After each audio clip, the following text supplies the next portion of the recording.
Bang, izin Bang, saya terangin Bang ya. Hmm. Nah, Hmm. gini Bang, kalau saya gini Bang, mungkin saya pribadi nih Bang. Kalau ajaran udah bertentangan dengan akal, itu saya biarpun ajaran keturunan dari leluhur saya, itu saya nolak Bang. Loh, sekarang gini loh, ajaran yang bertentangan dengan akal. Sekarang gini, tadi saya balik lagi ke tadi kata mukjizat. Tadi Anda percaya nggak adanya mukjizat Tuhan? Iya, Anda Bang, ngomong tapi percaya. Nah, sekarang gini, saya Bang. bertanya mengenai tentang mukjizat. Mukjizat mana yang masuk akal? Coba saya tanya. Iya, Bang. Mukjizat mana yang masuk akal? Iya Bang, izin Bang. Gini Bang maksud saya Bang. Loh, Makanya saya tunggu. Jawab dulu. Ini kan omonganmu tadi. Ini kan omonganmu tadi. Ajaran itu harus masuk akal. Nah, sekarang Anda percaya yang namanya mukjizat. Sekarang saya tanya, masuk akalnya mukjizat itu di mana? Contohnya misalnya. dari iya izin Bang, gini Bang. Ya. Makanya saya gini, dari tadi saya poinnya, masuk akalnya itu dari sang pencipta.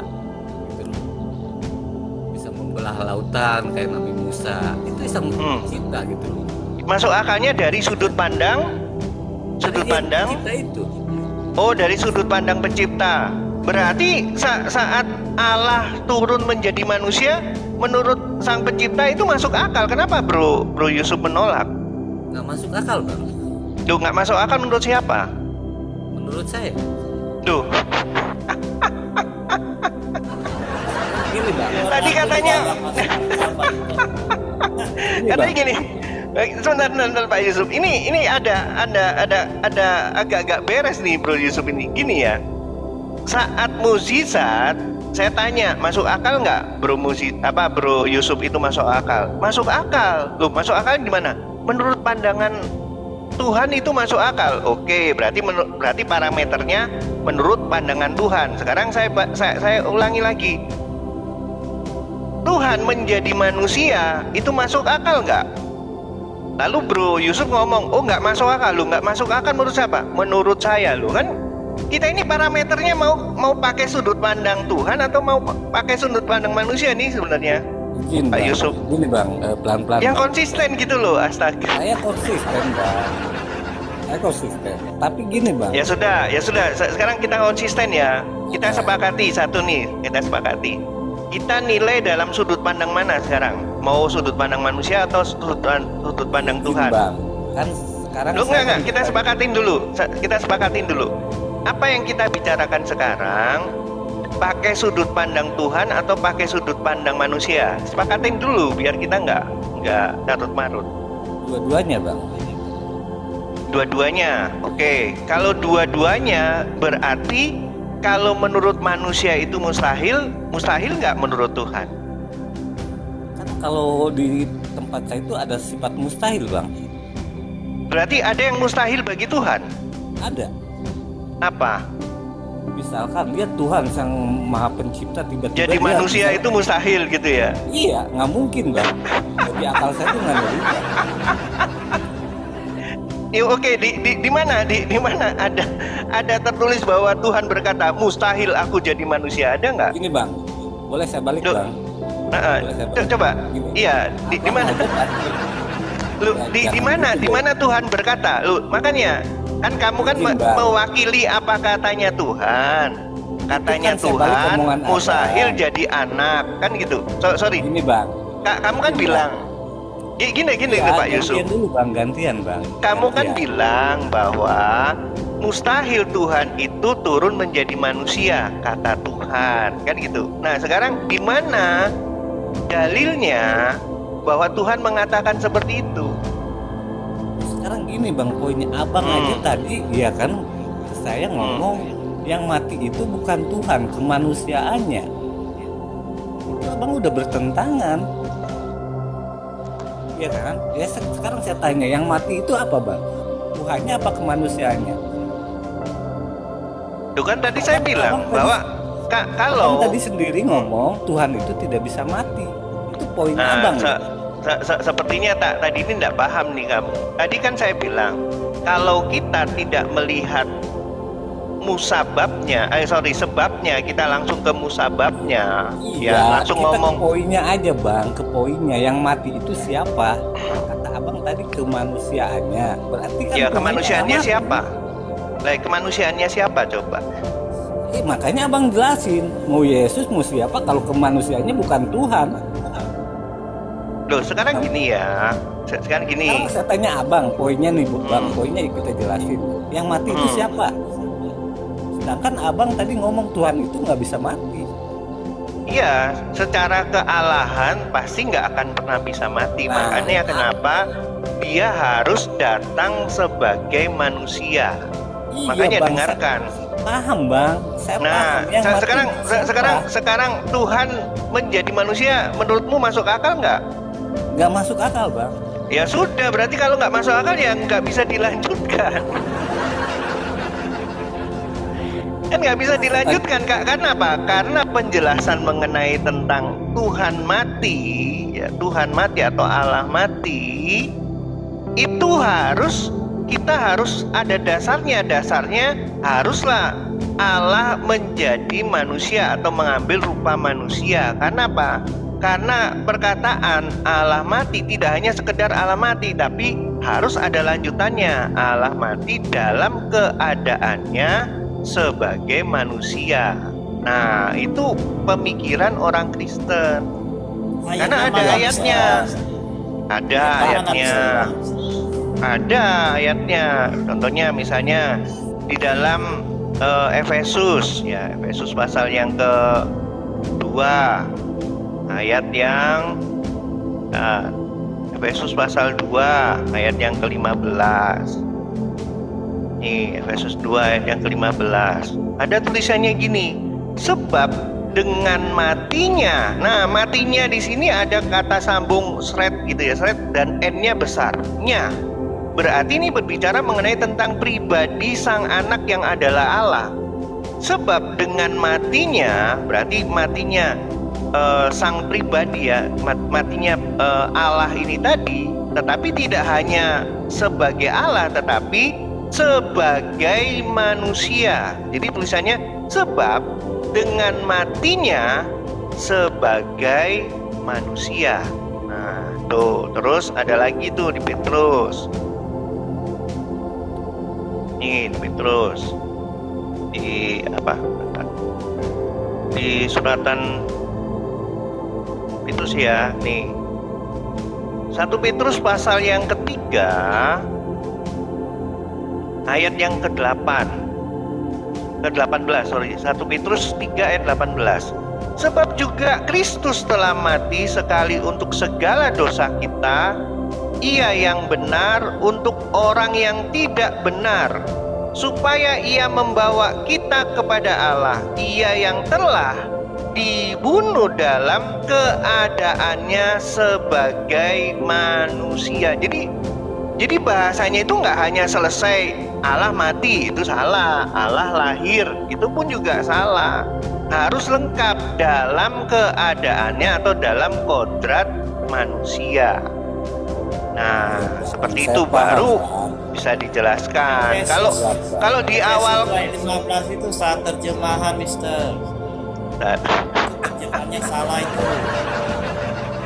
Ya, kalau kamu kan pakai terjemahan yang SSC, terjemahan aneh, yang Yohanes 1 ayat 1 aja suatu Allah. Nggak tertulis. Versi Inggrisnya tidak tertulis dengan matinya sebagai manusia, tidak tertulis demikian. Udah, Kak, kamu turun aja deh. Kamu turun dulu. Ini nanti mengacaukan penginjilan nanti. Soalnya kalau udah muncul penyesat ini bisa mengacaukan penginjilan. Ya, jadi gitu Pak Yusuf. Jadi kalau dikatakan Tuhan mati atau Allah mati itu nggak bisa. Harus ada lanjutannya di dalam keadaannya sebagai manusia. Nah, kalau Pak Yusuf sudah tidak percaya bahwa Allah turun sebagai manusia, nah maka perkataan ini tadi juga tidak akan bisa diterima oleh Pak Yusuf, karena di dasarnya saja Pak Yusuf sudah menolak gitu. Ini bang, saya nggak menolak bang ya. Saya nggak menolak. Maksudnya gini, abang kan tadi yang berkata yang mati itu sebagai kemanusiaan, ya kan? Tuh. Berarti kan bukan Tuhannya. Abang sepakat? Kodrat keilahiannya nggak mungkin bisa mati. Iya. kodrat betul. keilahiannya nggak mati, yang mati itu kodrat kemanusiaannya. Saya sepakat. Ya. Mm-mm. Saya sepakat, Terus makanya masalahnya dari apa? iya, makanya kan abang tadi dari awal Tuhan itu tidak bisa mati. Nah, sekarang ujungnya poinnya kan kodrat kemanusiaannya yang mati, bukan Iya. keilahiannya. Benar kan bang? Betul. Iya, saya sepakat. Kalau Ya sudah. keilahiannya itu tidak mati, Ya sudah sepakat kan? Ya sudah. Ya sudah kalau sepakat. sepakat saya. Kalau Terus? Tuhan itu tidak bisa mati, yang mati itu kodrat kemanusiaannya. Saya sepakat. Iya. Iya. Kekristenan ya emang Iya. gitu. Kekristenan bukan yang mati, Iya. bukan kealahannya. Benar. Iya, cuman kan abang salah nanggap itu bang, salah persepsi. Makanya gini bang, saya yakin ajaran Yesus itu benar. Saya yakin.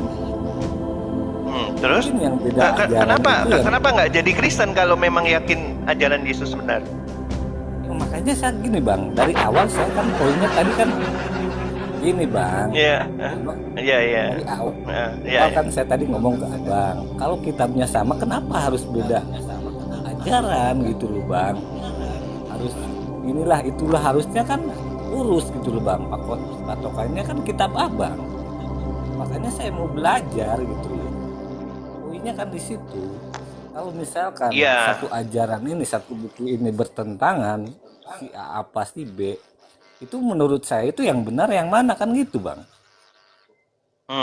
Nah, makanya kenapa tadi saya bilang bahwa kita balik lagi ke parameternya, ya, parameter ajaran kekristenan. Karena memang banyak sekali yang memberitakan tentang Yesus-Yesus yang lain. Di dalam kekristenan itu dinyatakan bahwa banyak sekali yang memberitakan tentang Injil yang lain atau Yesus yang lain. Saya kasih contoh ya, Yesus yang bukan seperti yang diajarkan di dalam Alkitab kami. Yang pertama, Yesus yang tidak pernah datang sebagai manusia. Itu ajaran yang lain yang juga disebut sebagai antikris. Yesus yang tidak pernah, Yesus yang bukan Allah. Dia hanya manusia tapi bukan Allah. Itu pun juga Yesus yang lain. Yesus yang tidak pernah mati di atas kayu salib Kalvari. Itu pun juga Yesus yang lain. Yesus yang tidak pernah bangkit dari antara orang mati dan naik ke surga, itu pun juga Yesus yang lain.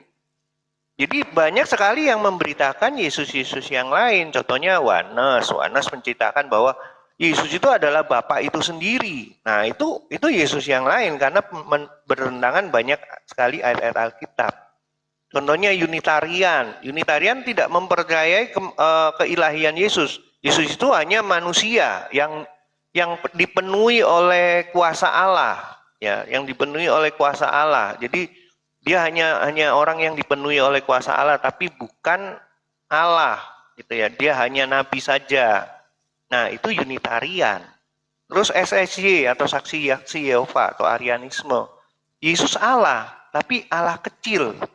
Bapa itu Allah yang besar. Jadi Allah kecil tunduk kepada Allah yang besar. Itu secara ontologi, secara hakikat dia lebih rendah daripada Bapa. Itu ajaran SSY, saksi Yehova atau Arianisme. Nah, ajaran-ajaran yang seperti inilah yang kita tentang. Makanya kenapa munculnya yang namanya apologet atau saya sedang berapologia, memagari iman kekristenan dari tuduhan-tuduhan yang salah. Nah, seperti itu Pak Yusuf. Jadi Pak Yusuf terserah, saya sih hanya gini ya, saya itu orangnya enggak maksa gitu. Kalau Anda percaya apa yang saya omongkan, ya puji Tuhan, tidak pun juga saya tidak akan marah gitu. Itu pribadi Anda gitu. Gini, balik Bang, lagi ke pribadi Anda. Iya kan Bang, gitu. saya paham Bang. Kalau Iman saya itu kan gini, Bang, iman itu kan nggak boleh dipaksakan, benar nggak bro? benar-benar. Nah, Bang, jadi kalau misalnya Anda mengatakan bahwa apa yang saya bicarakan Anda akhirnya berpikir dan Anda meneliti lagi, nah itu baru. Dan saya berharap Bro Yusuf setelah ini coba teliti lagi secara benar sebelum meneliti. Ya berdoalah ya menurut keyakinan Anda. Ya menurut keyakinan Anda sendiri nggak apa-apa berdoa. Kalau bisa ya berdoa kepada Yesus meskipun Anda belum mempercayai 100%. Kalau biasanya gini ya, orang-orang yang belum mengenal Tuhan Yesus biasanya gini. Coba berdoa pada Yesus Kristus. Nggak usah doa, tantang saja gitu. Tantang saja misalnya engkau memang Yesus adalah Tuhan, berikan saya petunjuk. Nah, bilang gitu aja nggak apa-apa. Saya yakin kalau memang Roh Kudus bekerja, Bro Yusuf pasti akan bisa menemukan jalan itu. Karena Tuhan Yesus itu kan mengatakan, akulah jalan dan kebenaran dan hidup.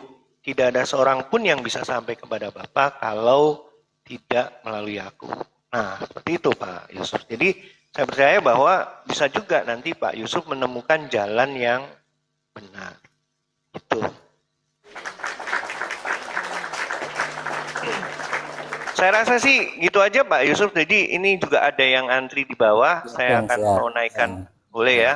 Siap. Makasih Ya, Bang next Enda. nanti bisa. Oke, Tuhan Yesus memberkati Pak Yusuf. Ya, semoga aja menemukan jalan yang benar. Ya, saya naikkan dulu ya. Sorry, ini yang banyak yang naik jadi